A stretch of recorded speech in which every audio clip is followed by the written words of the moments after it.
Hi all. I wanted to share with you today an inaugural bite-sized video on one critical principle that will unlock your understanding of the course completely. I've done two talks already. The first one was how you get guidance from the Holy Spirit, and the second was on how you stay above the battleground with Jesus or the Holy Spirit and how you do forgiveness. I've had so many lovely messages from people telling me that they finally understand forgiveness, and I'm so pleased things have finally clicked into place for so many of you. Your journey truly begins here. In both of these talks, I was showing you a way of doing forgiveness and getting guidance that means you are using this principle correctly and avoiding the pitfall of not using this principle properly. But today I want to try and explain the actual underlying principle itself to you, because it's crucial to how you understand and practice the course. If you really understand this principle, you will never really go wrong with what you're doing, and you'll always know what to do. And if you don't know what to do, or if you feel the Holy Spirit isn't available to you, it's only because you've forgotten this principle. The principle is this: you always bring the darkness to the light. You never, ever bring the light to the darkness. This is absolutely useless and it will not work. Now, if you've studied Kenneth Wapnick or Gary Renard, you'll be familiar with this principle. However, even when we think we know what this means, we can actually completely get it wrong over and over again. It takes a great vigilance with this principle to stay on track and not go completely in the wrong direction as an ego. If you've watched my forgiveness talk, you'll know that I, as a personality called Keith, am the ego. I'm not choosing between the ego and the Holy Spirit. Keith is the ego. As Keith, the decision maker part of my mind is choosing to be an illusory, separate human ego personality called Keith. The decision making part of my mind can make a different decision. It can decide against being the Keith identity and join with the Holy Spirit to be a spirit identity. This is the decision maker part of my mind choosing against being human and instead being spirit. But there's nothing else to do as a spirit identity other than witness, without judgment, the illusory ego identity, illusory body, and illusory world. There's nothing to do but be what you are by observing without judgment what you are not. Nothing. Joining with the Holy Spirit isn't being off riding unicorns, visiting Atlantis, visualizing heaven and angels, or exploring other dimensions. Right now, there is only one show in town, and that's your illusory identity and how it interacts with an illusory world. There is nothing to be done as spirit other than witness this without judgment. You witness it all as the part of your mind that knows you're not here. And this is where students can go very wrong. The Holy Spirit is not God. It's not oneness. It's not love. It is the memory of God's love and oneness that we have brought into the dream with us.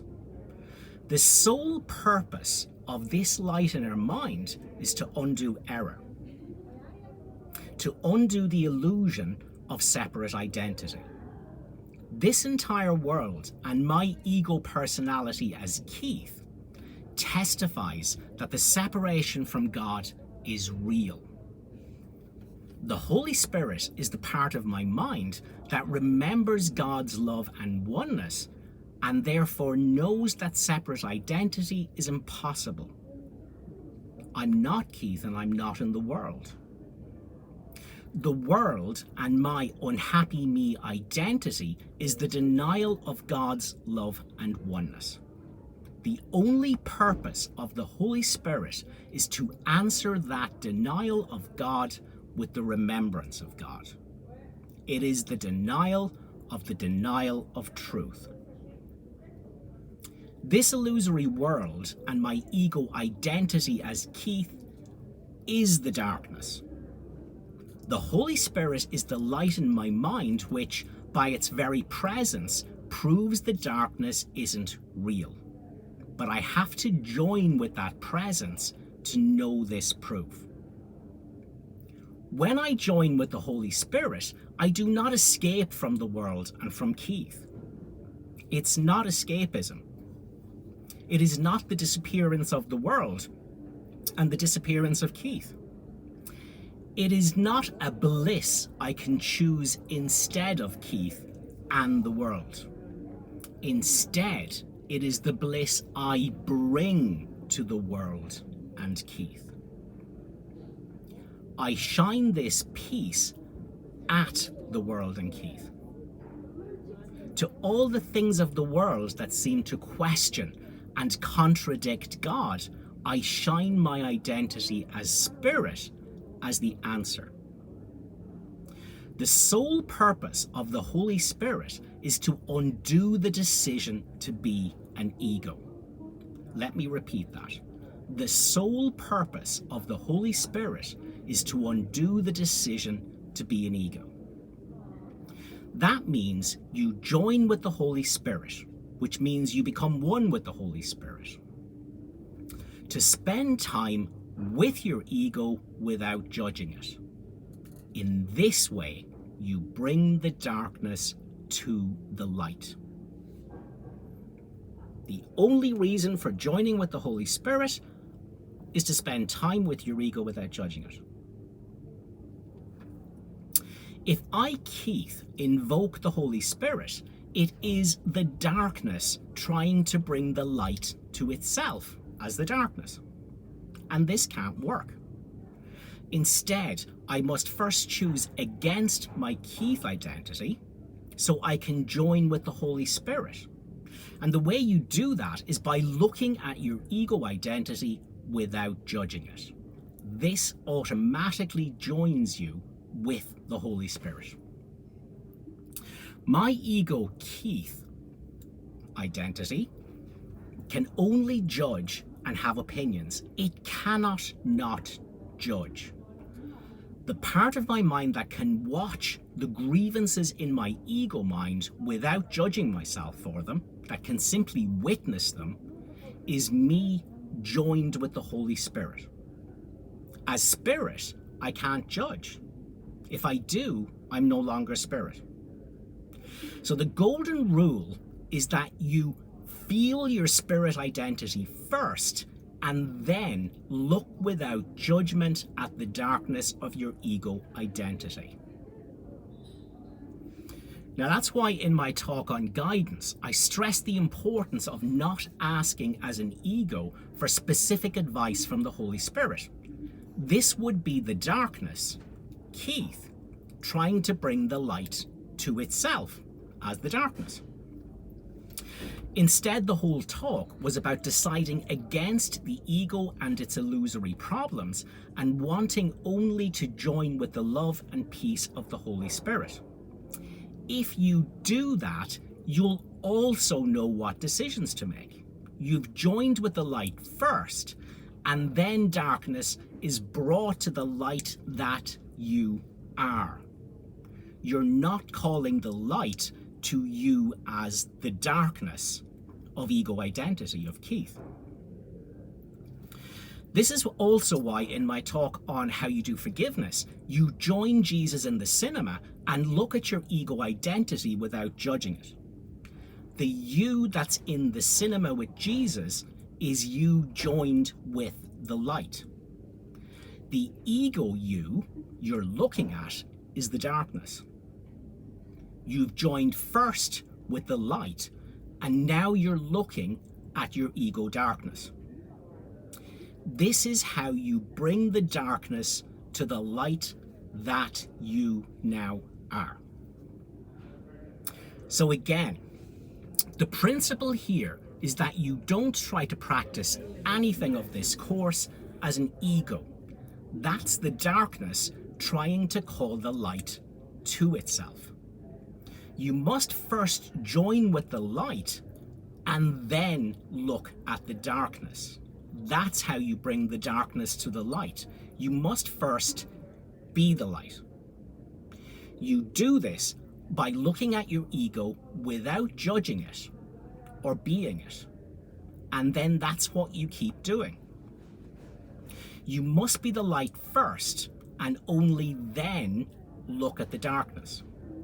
Do nothing with the darkness of ego identity until you are first the light, until you've joined with the Holy Spirit first. You are only the light when you are a non-judgmental witness. This is why Kenneth Wapnick defined right-mindedness as looking at your wrong mind without judging it. You have to first be in your right mind. You're automatically there whenever you look at what you are not without judgment. Now, I want to finish with an example of applying the principle of bringing the darkness to the light wrongly and how you can tweak it to apply it correctly. Let's imagine that I am feeling attacked and hurt and angry. So I ask the Holy Spirit to help me see it differently. Well, that's me as the darkness of an ego identity trying to bring the light to myself as the darkness. Only my illusory ego identity is suffering. My spirit is not. So if the me that is suffering is asking to see things differently, it is the darkness trying to bring the light to itself. It's the ego wanting to be fixed.